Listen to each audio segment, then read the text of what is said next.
Boa noite a todos. Feliz sábado, uma alegria vê-los mais uma vez. Espero que a sua semana tenha sido tão abençoada quanto a minha. Agradeço muito a Deus por esses dias que estivemos juntos. Foi para mim um privilégio.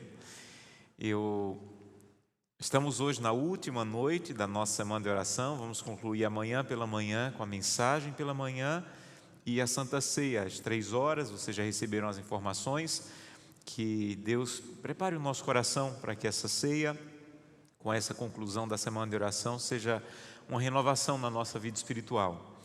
Quero mais uma vez dar uma boa noite para todos que estão nos acompanhando. Deus seja louvado por seu interesse de, mesmo em casa, acessar e escutar a palavra de Deus. Um feliz sábado para você também. Quero convidá-los a abrir a Bíblia no livro de Gênesis. Nós vamos começar com Gênesis, capítulo 1. Gênesis, capítulo 1. Gênesis, capítulo 1. Acabamos de orar, mas já que abrimos a Bíblia, vamos falar com Deus novamente. Querido e eterno Pai, sempre que abrimos a Bíblia, nós paramos para falar contigo e pedir a tua orientação, direção para o que vamos estudar. Eu te agradeço pela oportunidade que tive de compartilhar algumas coisas que o Senhor colocou no meu coração com a igreja aqui no IACS e com todas as pessoas que nos acompanharam pela internet. E hoje, nessa última noite, nós pedimos que de maneira clara e poderosa, mais uma vez, o Senhor fale ao nosso coração. Que ao final dessa mensagem, decisões venham a ser tomadas e decisões que nos levem firmes em direção à Canaã celestial. Ajuda-nos, Santo Deus, fala ao nosso coração. É o que te pedimos em nome de Jesus. Amém. Se você quiser estudar algum tema bíblico de maneira profunda, qualquer tema, você deve começar pelo livro de Gênesis. O livro de Gênesis não é apenas um livro de história, de como começou, dos patriarcas. O livro de Gênesis é também a base de todas as nossas crenças. Você não pode estudar sobre a volta de Jesus sem começar por Gênesis. Você não pode estudar sobre a Trindade sem começar por Gênesis. Você não pode estudar sobre família sem começar por Gênesis.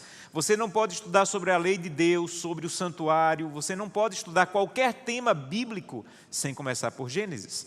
O livro de Gênesis é a base das nossas crenças e a partir do livro de Gênesis, tudo que nós entendemos parte do livro de Gênesis, começa no livro de Gênesis. Nós vamos ler capítulo 1, verso 27. Diz assim: criou Deus, pois, o homem à sua imagem. A imagem de Deus o criou, homem e mulher os criou. E Deus os abençoou e lhes disse: sede fecundos, multiplicai-vos, enchei a terra e sujeitai-a. Dominai sobre os peixes do mar, sobre todas as aves do céu, sobre todos os animais que rastejam pela terra. E disse Deus ainda: eis que vos tenho dado todas as ervas que dão semente e se acham na superfície de toda a terra, e todas as árvores em que há fruto e que dá semente, isso vos será por mantimento. E a todos os animais da terra, e a todas as aves do céu, e a todos os répteis da terra, tudo que há fôlego de vida, toda erva verde, lhe será por mantimento. E assim se fez. Viu Deus tudo quanto fizera, e eis que era muito bom. E houve tarde e manhã, o sexto dia. Uma dica sobre a leitura da Bíblia. Sempre que você lê um texto bíblico, você tem que entender que a Bíblia não foi escrita na nossa cultura. Ela foi escrita, o Antigo Testamento, na cultura judaica. E a Bíblia precisa, para ser plenamente compreendida, de uma pequena compreensão da cultura judaica. E uma coisa importante que lhe ajuda muito na compreensão do texto bíblico é entender que na cultura judaica, quando eles queriam enfatizar alguma coisa, eles repetiam. Então, na língua hebraica bíblica, eles não usavam superlativo. Quando eles queriam escrever, por exemplo, santíssimo, eles escreviam santo, santo, santo. Então, quando o tradutor está lendo e aparece a palavra santo, santo, santo, ele entende que aquele é o superlativo do hebraico. Então, sempre que você quer entender a ênfase você deve procurar a palavra que mais se repete. Porque se você encontrar a palavra que mais se repete, você vai encontrar a ênfase ou o objetivo principal do que você está lendo. Por exemplo, nesses versículos que nós lemos, há uma pequena palavra que é a palavra que mais se repete. E às vezes nós passamos por ela despercebidos, mas se você pular essa palavra, você vai perder a compreensão de muito do que Gênesis 1 e 2 querem nos ensinar. A palavra é a palavra todo e toda, todo e toda, todo e toda, todo e toda. Em algumas versões, 15 vezes se repete essas palavras. Todas as árvores do céu, todas as aves do céu, todas as árvores, todas as ervas, tudo que dá fruto, tudo que dá sementes. Deus disse assim: eu criei tudo, tudo pertence a mim. Então, um dos grandes objetivos de Gênesis 1 é dizer: tudo pertence ao Senhor, tudo. Todas as árvores, todas as plantas, todas as ervas, todos os animais, todos os répteis, todos os peixes, Deus criou tudo. Mas essa palavra também é usada para Deus se referir ao homem e dizer assim: mas tudo que eu criei, tudo que me pertence, eu estou dando para vocês, para Adão e Eva. E aí ele repete tudo de novo: todas as árvores, estou dando para vocês. Todos os frutos, estou dando para vocês. Todos os animais, estou dando para vocês. Vocês devem dominar sobre tudo. Então, o Criador, o dono de tudo, deu para Adão e Eva tudo que ele criou. Porque esse é o objetivo de Deus. O objetivo de Deus sempre foi plenitude. O objetivo de Deus sempre foi grandiosidade para o homem.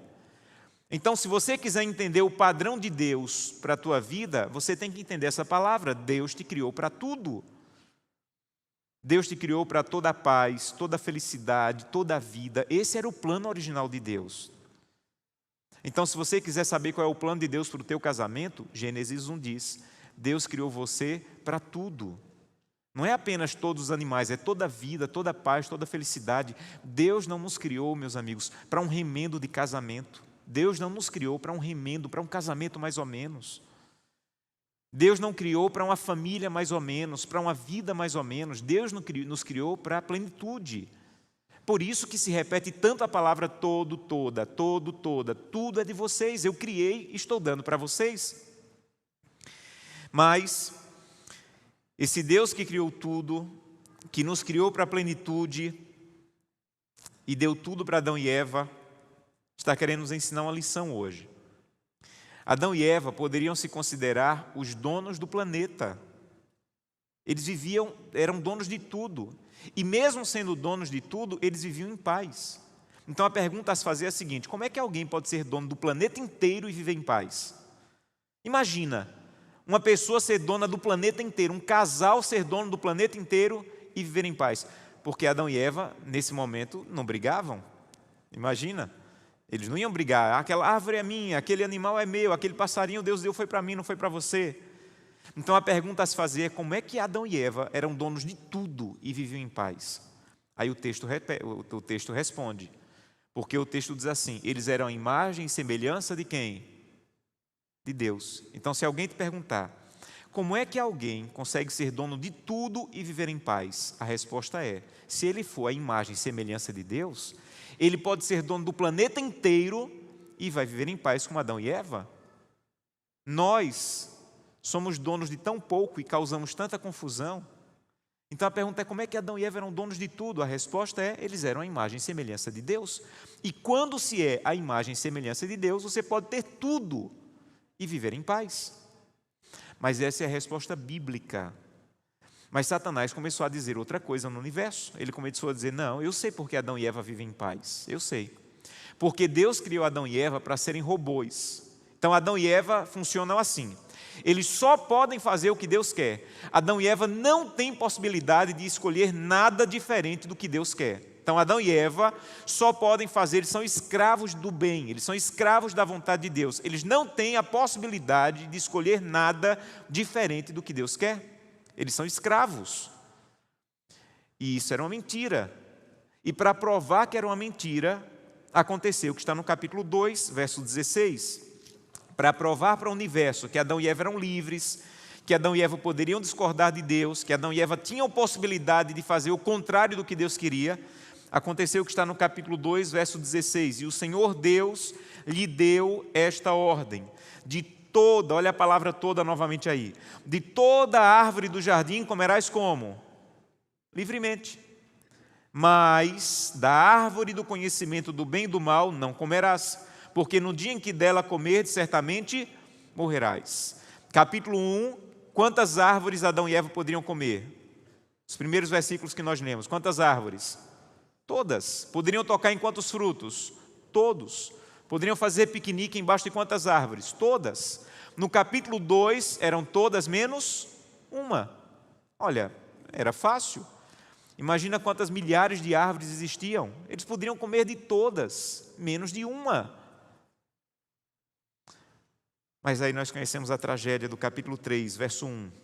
Mas a serpente, mais sagaz que todos os animais selváticos que o Senhor Deus tinha feito, disse à mulher: foi assim que Deus disse que você não pode comer de toda a árvore do jardim? Olha a palavra toda aí de novo.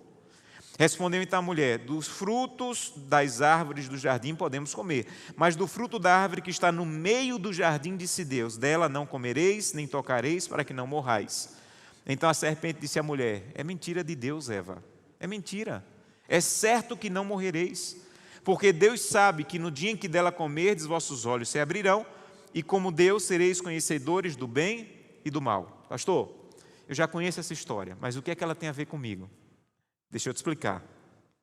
O tempo mudou, mas o argumento que Satanás usa para tentar nos destruir, esse não mudou. Satanás mudou em maldade ao longo das eras, em muitos aspectos. Mas o argumento para nos destruir continua o mesmo, porque continua funcionando. É o mesmo argumento que ele usou para Adão e Eva aqui, para Eva nesse caso. Qual era o argumento? O argumento era o seguinte: Eva, não adianta ter todas as árvores desse jardim se você não tiver essa. Se você não tiver tudo, inclusive o que Deus disse que você não poderia ter, você não vai ser feliz. Eva, você só vai ser completa, você só vai ser realizada quando você tiver tudo, inclusive o que Deus disse que você não deveria tocar. Porque o que Deus dá, Eva, não é suficiente. O que Deus te entrega, o que Deus diz que você pode ter, não vai te satisfazer. Agora, quando você tiver tudo, inclusive o que Deus disse que você não deveria tocar, aí você vai ser completa. Gente, o argumento é o mesmo. O mesmo. Querem ver? Há 18 anos atrás, Deus me disse assim: olha, essa aqui vai ser tua esposa, Gleice. Vai ser a mulher da tua vida, é com ela que você vai ser feliz, completo. Sabe o que é que Satanás diz todo dia para um homem casado, para uma mulher casada? É mentira de Deus. Essa aqui não basta. Você tem que ter aquela outra mulher que não é sua esposa. O que Deus deu não basta. O que Deus deu não te completa. O que Deus deu não é completo. Agora, se você tiver aquilo que Deus disse que não tocasse, aí você vai ser feliz. É o mesmo argumento. É o mesmo argumento. O que Deus deu não basta. O que Deus deu não é completo. O que Deus deu não te satisfaz. Então você tem que ter aquilo que Deus disse que você não deveria tocar. É o mesmo argumento. Deus diz assim: olha, a semana pertence a mim. E você pode tocar, trabalhar, correr, fazer. Mas tem um dia que eu não queria que você tocasse nesse dia. A Bíblia diz que é o sábado, de pôr do sol a pôr do sol. Aí sabe o que é que Satanás diz toda semana? É mentira de Deus. Você só vai passar na prova na faculdade se for no sábado. Você só vai poder melhorar no emprego se aceitar a promoção no sábado. É o mesmo argumento. O que Deus deu, não adianta ter 6 dias. 6 dias não são suficientes. Você tem que ter tudo, inclusive o que Deus disse que você não deveria tocar.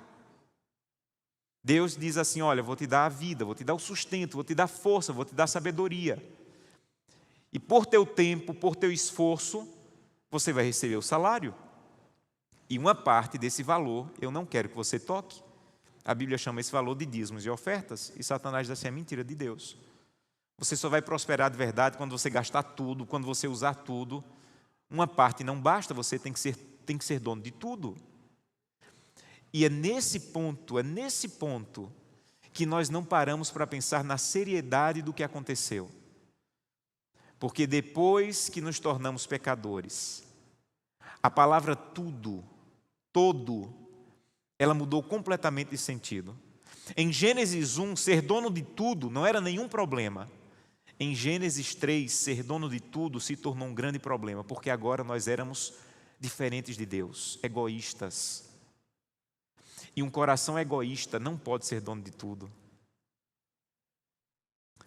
Então, o que Gênesis está querendo ensinar para mim e para você é: Satanás continua com o mesmo argumento, dizendo o que Deus deu não basta, o que Deus deu não é suficiente, o que Deus te oferece não vai te satisfazer.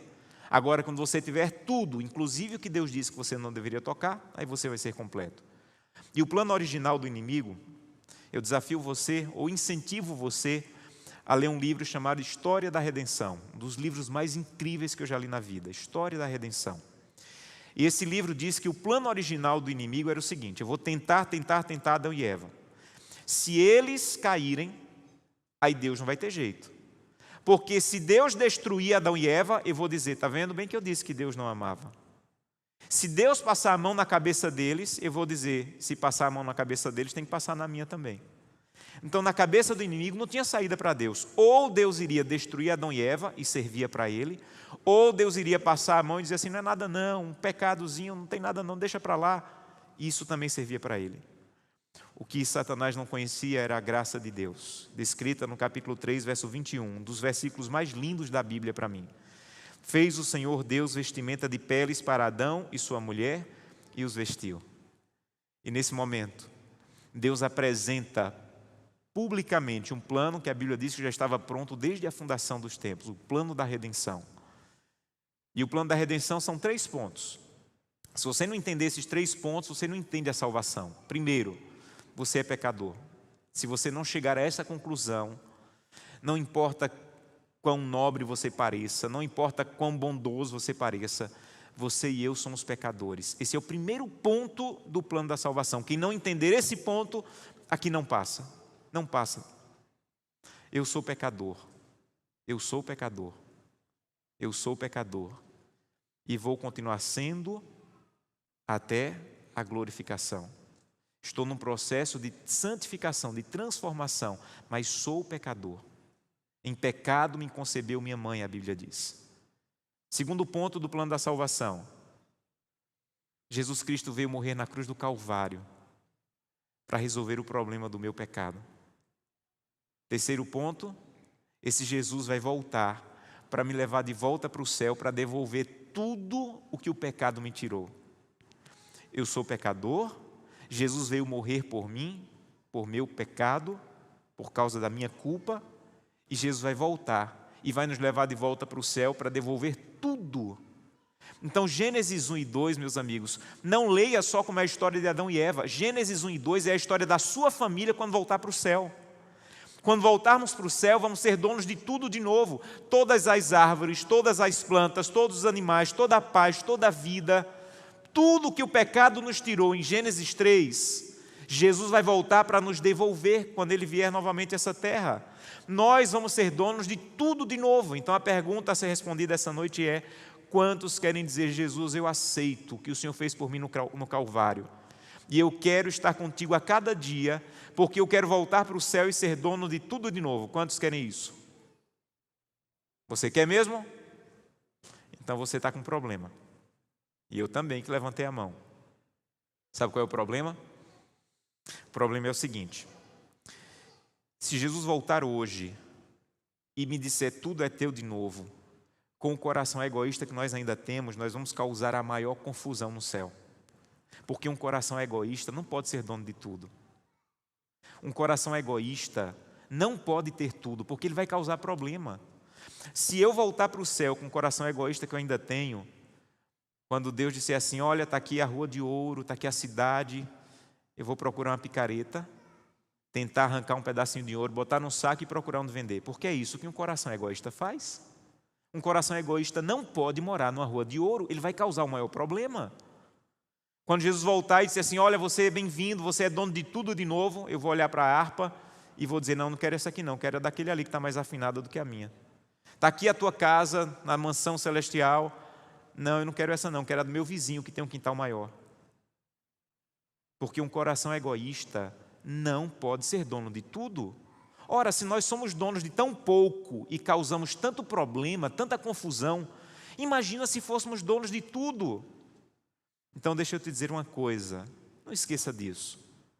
Nenhum coração egoísta vai poder ver a porta de pérola do céu.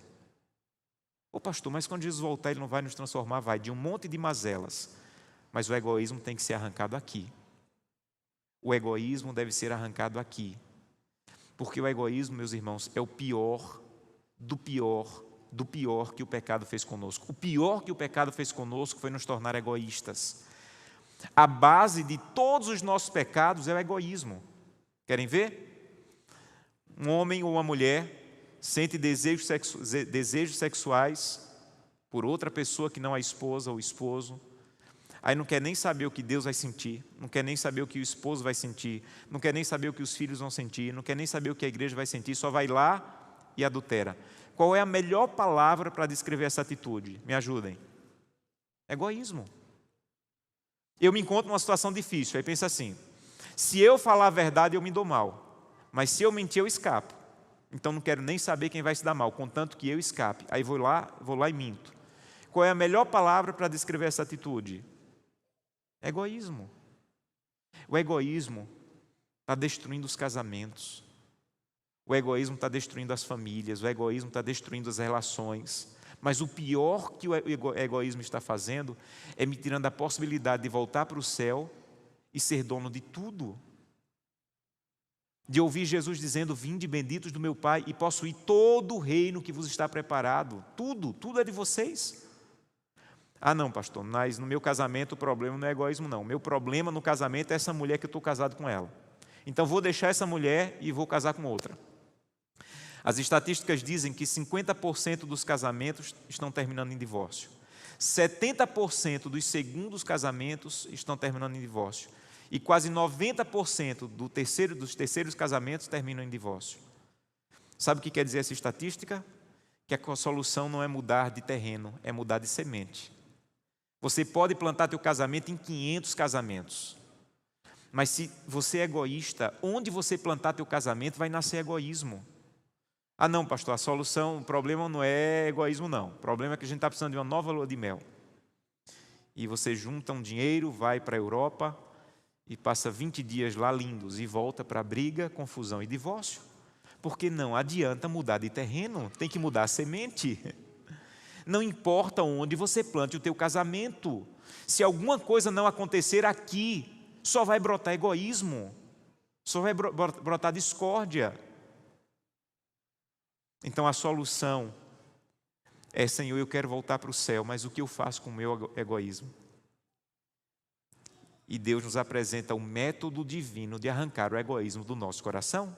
E é com isso que eu quero concluir. Deus tem um método, que é o método de Deus de arrancar o egoísmo do nosso coração. E o método de Deus é nos dar coisas para cuidarmos. E dependendo da maneira como nós cuidamos dessas coisas, Deus vai arrancando o egoísmo do nosso coração, porque não é um trabalho humano, é um trabalho divino em nós. Por exemplo, Deus lhe deu um corpo, e Deus tem aqui na Bíblia as orientações do que comer, de como fazer, do que seguir, de como usar teu corpo. Está aqui. Mas eu digo assim, não, eu não quero fazer do jeito de Deus, eu quero fazer do meu jeito. Sabe o que vai acontecer? Você só vai reforçar o egoísmo no teu coração. Mas quando você diz assim, Senhor, você está na frente de uma mesa cheia de comida, e você pensa assim, se o corpo fosse meu, eu aprendi que o corpo é o templo do Espírito Santo, pertence a Deus, não pertence a mim. Mas se o corpo fosse meu, eu ia comer essa comida toda aqui, ia comer até a tampa da panela. Mas o corpo não pertence a mim, então eu não vou comer do jeito que eu quero, do jeito que me agrada. Eu vou começar a comer do jeito que agrada a Deus. Deixa eu te dizer uma coisa. Quando você começa a comer de um jeito que agrada a Deus, não tem nada a ver com menos câncer, diabetes. É claro que isso vai acontecer, mas um principal objetivo, sabe qual é? Deus vai arrancar o egoísmo do teu coração, porque você para de fazer só do jeito que você quer e começa a fazer do jeito que Deus quer. Eu procuro fazer atividade física regular. Mas eu vou ser sincero com vocês, não é porque eu gosto não. Eu gosto é de dormir. Por mim eu ficava dormindo e não ia fazer atividade física. Mas quando eu vou fazer atividade física, eu estou dizendo assim, Senhor, o Senhor é o dono do meu corpo. Por mim, se o corpo fosse meu, eu ficava dormindo. mas eu estou indo fazer atividade física para glorificar o dono do meu corpo. Sabe o que está acontecendo comigo? Não tem muito a ver com engordar ou emagrecer, isso vai acontecer, é uma boa consequência. Mas um principal objetivo é, Deus está arrancando o egoísmo do seu coração. Deus te deu o teu tempo, o tempo pertence a Deus. Aí Deus diz assim, olha, está aqui 24 horas para você cuidar. Aí você diz assim, olha, se o tempo fosse meu, eu ia virar a noite aqui no Netflix. Mas não é meu, então eu não vou fazer isso, eu vou usar do jeito que agrada a Deus. Então eu vou dormir cedo, para amanhã acordar cedo, para passar tempo com Deus. Quando você faz isso, sabe o que está acontecendo? Você está deixando de fazer o que te agrada e começa a fazer o que agrada a Deus, e o egoísmo está sendo arrancado do teu coração. Então, cada vez que eu decido seguir o que Deus diz e não agradar o que eu quero, mas agradar o que Deus quer, o egoísmo está sendo arrancado, e mais arrancado, e mais arrancado. Cada vez que você recebe um valor e você diz assim, se o dinheiro fosse meu, se tudo fosse meu, ia estourar esse dinheiro todo. Mas a Bíblia diz que tudo pertence a Deus, então eu vou honrar a Deus com as primícias, os dízimos e ofertas. Sabe o que é que você está fazendo isso? Sabe por que você está fazendo isso? Sabe o que acontece quando você faz isso? O egoísmo está sendo arrancado do teu coração. Fica tranquilo, que quando você resolve guardar o sábado, não é porque o dia de Deus vai se tornar melhor por isso, não. É você que vai ganhar com isso. Fica tranquilo, se você decidir, eu não vou ser fiel a Deus nos dízimos e ofertas, fica tranquilo, a causa de Deus vai continuar vencendo. Mas o seu egoísmo vai ser mais forte a cada dia. Então, o que Deus colocou para você cuidar é, na verdade, um teste, um preparo do que Deus está preparando para você no céu. Quando Deus diz assim, seja fiel num pouco, lembra desse verso? Que sobre o muito te colocarei, é isso que Deus está dizendo. Josanã, cuida desse corpo que vai durar aí 120 anos, porque quando você chegar no céu, eu vou te dar um corpo eterno. Se você é incapaz de cuidar de um corpo de 120 anos, como você quer cuidar de um corpo eterno? Josanã, seja capaz, me honre com um pouco de dinheiro que eu vou colocar em tuas mãos. Ajude as pessoas, compartilhe, seja fiel. Porque quando você chegar na minha casa, você não vai receber mais em real. Você não vai receber mais em salário mínimo. Você vai morar numa cidade que a rua vai ser de ouro e as paredes vão ser de pedras preciosas. Mas se você for capaz de me honrar com um pouco que eu coloquei nas tuas mãos na terra, você não vai ter problema de morar numa cidade que a rua é de ouro. Você entende? Então o que Deus está fazendo comigo e com você hoje é um preparo para nos devolver tudo de novo e sermos capazes de honrar a Deus com tudo que Ele colocar em nossas mãos. Primeira vez que alguém ofereceu alguma coisa a Deus, capítulo 4 de Gênesis. Capítulo 4, vamos ler a partir do verso 1. Coabitou o homem com Eva, sua mulher, esta concebeu e deu à luz a Caim. Então disse, adquiri um varão com o auxílio do Senhor. Depois deu à luz a Abel, seu irmão. Abel foi pastor de ovelhas e Caim lavrador. Aconteceu que no fim de uns tempos trouxe Caim do fruto da terra uma oferta ao Senhor. Abel, por sua vez, trouxe das primícias do seu rebanho e da gordura deste. Agradou-se o Senhor de Abel e de sua oferta, ao passo que de Caim e de sua oferta não se agradou. Irou-se, pois, sobremaneira Caim e decaiu-lhe o semblante. Tem gente que diz assim, Deus se agradou da oferta de Abel e Deus não se agradou da oferta de Caim. Não é isso que o texto bíblico diz. Olha para o texto bíblico. O texto bíblico diz assim, agradou-se o Senhor de Abel. Então, o que agradou a Deus a princípio não foi a oferta de Abel, foi o coração de Abel que não era egoísta e que não queria fazer só do jeito dele. Abel queria fazer do jeito de Deus, por isso que o texto diz, agradou-se o Senhor de Abel e também do que Abel ofereceu. Porque o que agrada a Deus não é quanto você dá, é quem você é. O que importa para Deus de verdade não é quanto você tem, é quem você é, o que você está permitindo que Ele faça no teu coração. É isso que agrada a Deus. Ah, Deus não se agradou da oferta de Caim. Não é isso que o texto diz. O texto diz assim, não se agradou o Senhor de Caim. O Senhor não se agradou de Caim. Por que Deus não se agradou de Caim?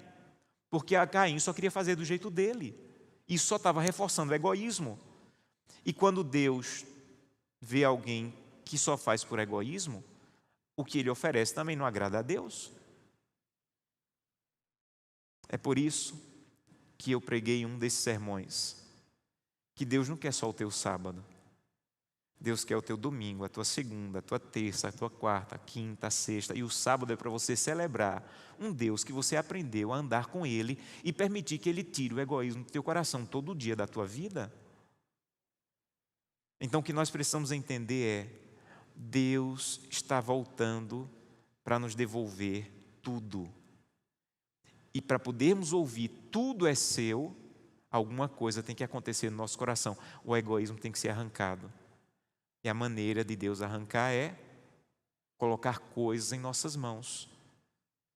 Como é que você tem usado a internet? Como é que você tem usado as músicas que você ouve? Como é que você tem usado o teu tempo? Como é que você tem usado o teu corpo?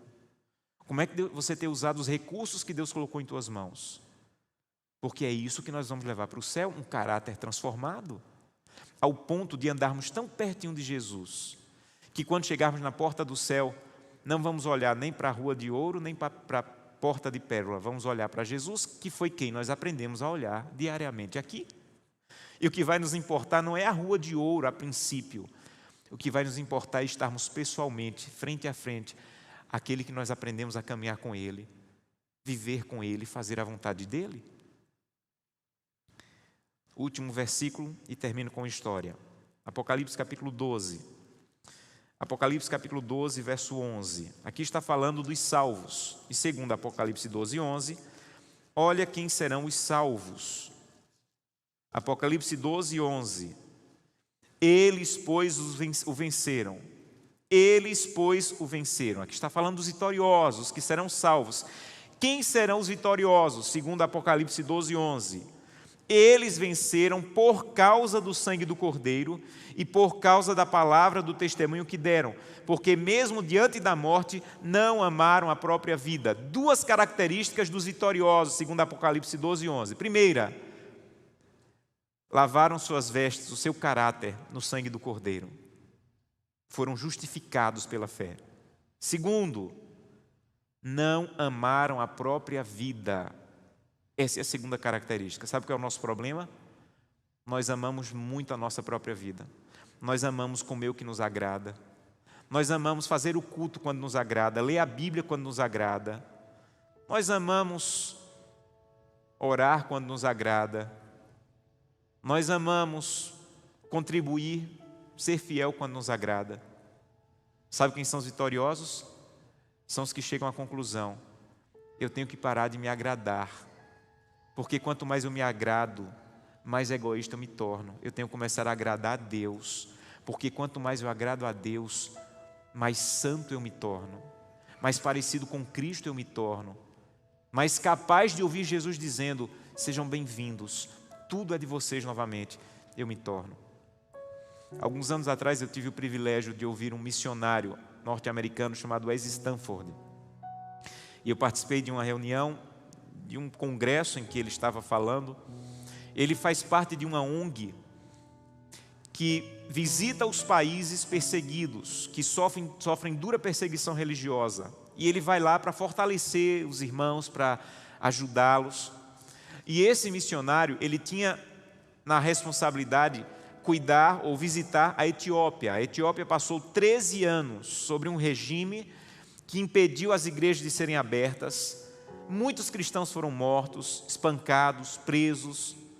E esse missionário, ele ia para a Etiópia para ajudar, para fortalecer. E ele se encontrava com os irmãos escondidos nas florestas, nas cavernas, para tentar fortalecer a fé deles. E ele disse que um dia foi para uma cidade no sul da Etiópia chamada Sodo. E lá conheceu um pastor chamado Tadessa Assad. E a especialidade desse pastor era pregar nos funerais. Onde tinha um funeral, o pastor Tadessa estava lá levando esperança. E quando a polícia queria saber onde o pastor estava, era só saber onde tinha um funeral na cidade. Eles prendiam o pastor, espancavam o pastor, soltavam o pastor e ele voltava a pregar. Tinha outro funeral, o pastor estava lá de novo. Eles prendiam o pastor, espancavam o pastor, soltavam o pastor e o pastor voltava a pregar. E um dia eles decidiram: nós não vamos mais soltar o pastor Tadesse, agora ele vai ficar preso para que todo mundo desista de seguir Jesus Cristo. E o pastor Tadesse pensou: já que eu vou ficar preso, eu vou pregar aqui na prisão. E levou mais de 20 detentos a Jesus. E os policiais ficaram com tanta raiva que disseram na cidade: nós vamos matar o pastor Tadesse eletrocutado. Mas eles não tinham a cadeira elétrica. Então eles avisaram na cidade que na praça central da cidade o pastor seria morto. Pegaram fios desencapados, penduraram em uma árvore, levaram o pastor Tadesse, amarraram os fios nos braços dele, começaram um discurso contra o cristianismo, deram 1 minuto para o pastor orar. Alguém iria puxar uma chave, a corrente elétrica iria passar e o pastor seria morto. Mas quando eles puxaram a chave, fumaça e faísca para todo lado, alguma coisa aconteceu, a corrente elétrica não passou e o pastor estava vivo. E eles disseram: olha, nós vamos levar o pastor para a prisão, alguém vai consertar a gambiarra e amanhã, na mesma hora, podem vir, o pastor vai morrer. E o pastor pensou: já que eu vou morrer amanhã, vou passar o dia louvando a Deus, orando.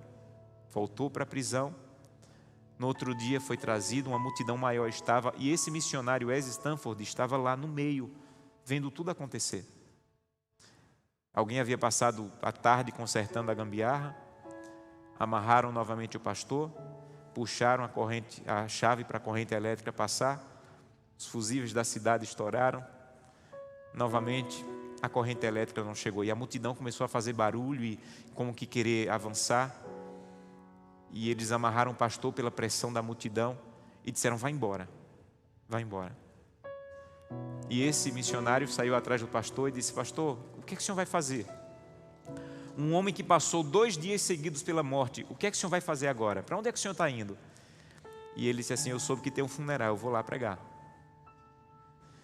E ele foi acompanhando o pastor Tadesse e disse: pastor Tadesse, eu represento milhões de cristãos na América e nós estamos orando por vocês aqui na Etiópia.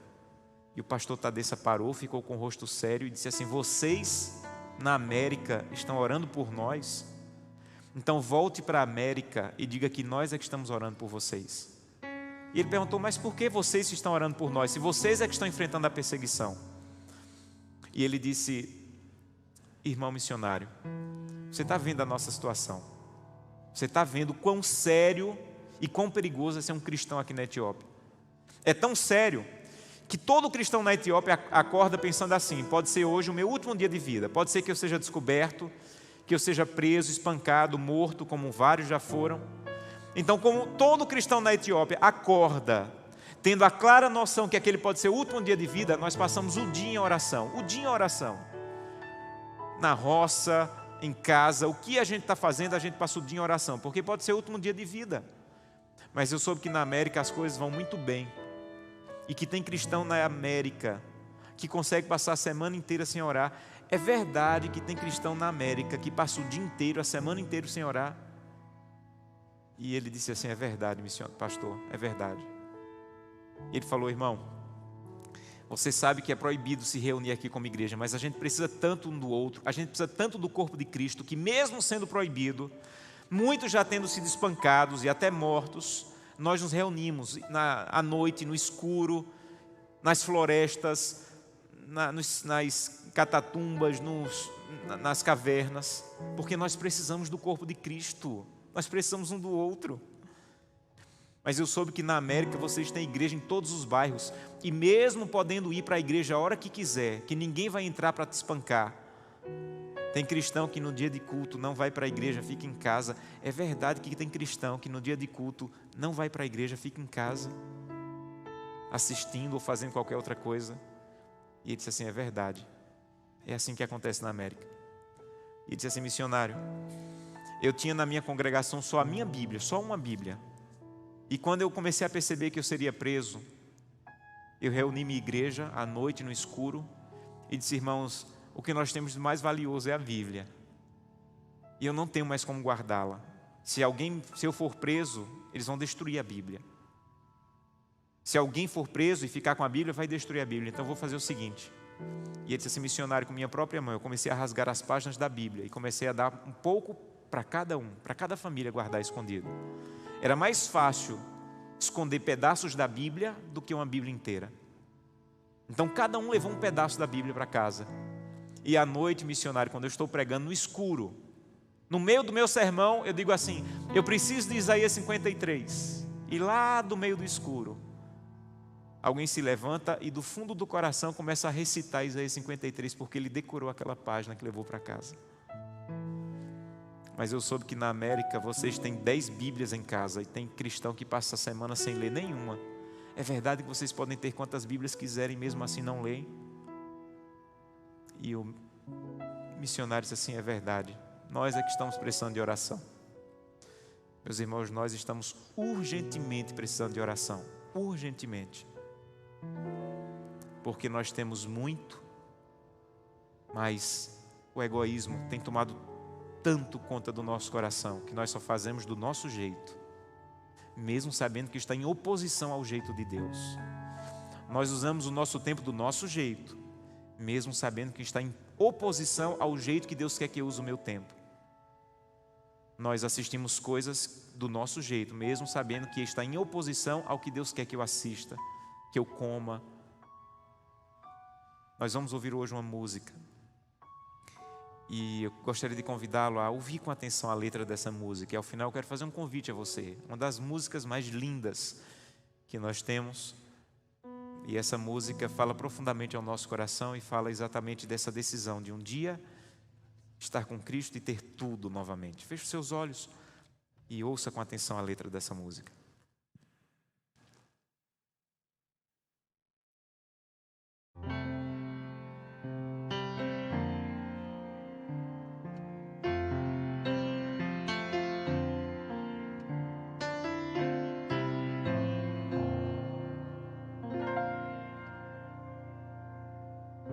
Quase não me lembro, foi há muito tempo atrás, quando eu conheci a Cristo e entreguei meu coração.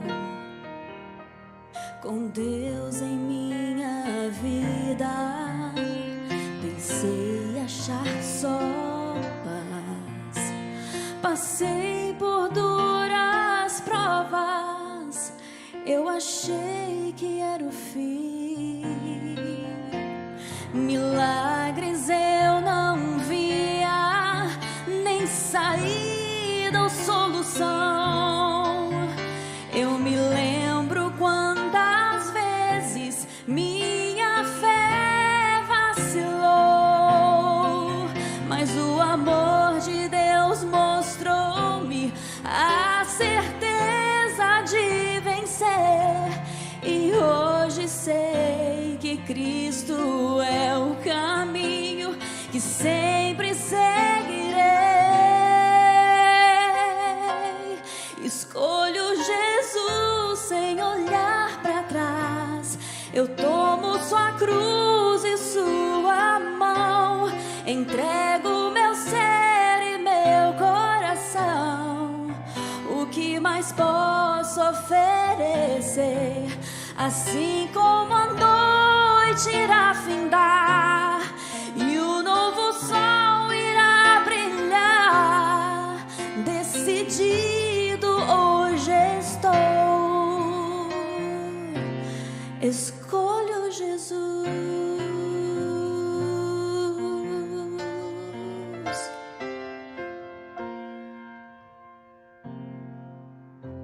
Eu temo confessar a maneira que vive. Eu almejava ser perfeito pra vida eterna atingir, mas Cristo veio oferecer-me sua graça e seu perdão. Na cruz pagou grande preço por minha eterna redenção. Só Jesus é a saída, Ele é luz. príncipe da glória, de infinita compaixão. Agora entendo a diferença de ter Cristo em meu viver. Só pela graça vem a vitória, confiando em seu poder. Escolho Jesus sem olhar para trás. Eu tomo sua cruz e sua mão. Entrego meu ser e meu coração. O que mais posso oferecer? Assim como a noite irá findar e o novo sol irá brilhar, decidido hoje estou.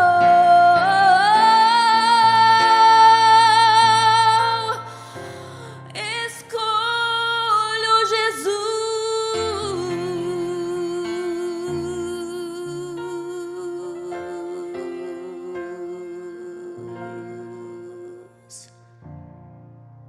Amém.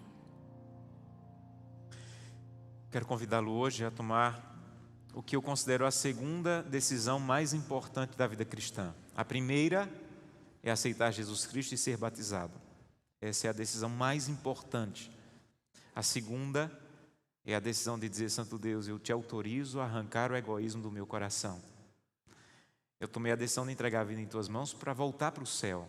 Mas hoje eu entendi que eu só vou voltar para o céu e ser dono de tudo quando essa transformação acontecer no meu coração. Então eu te autorizo, arranca o egoísmo do meu coração.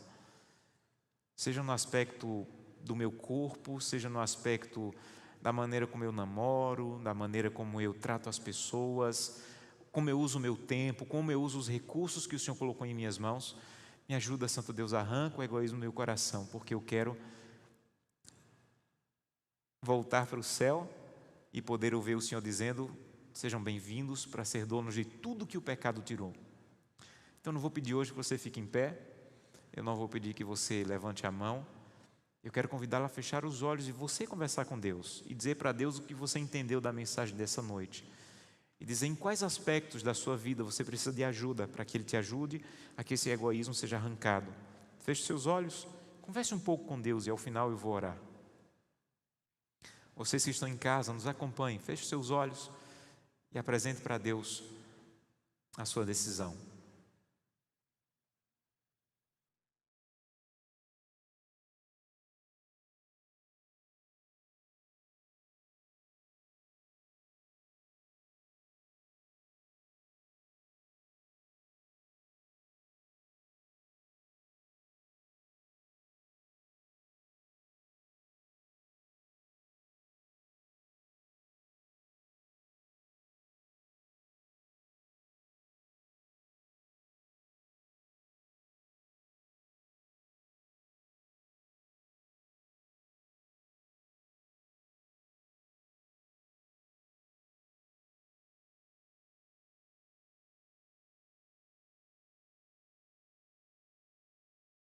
Querido Deus, imagino que hoje nós temos mais de 1000 pessoas conectadas e temos vários aqui e todos ao mesmo tempo falaram contigo.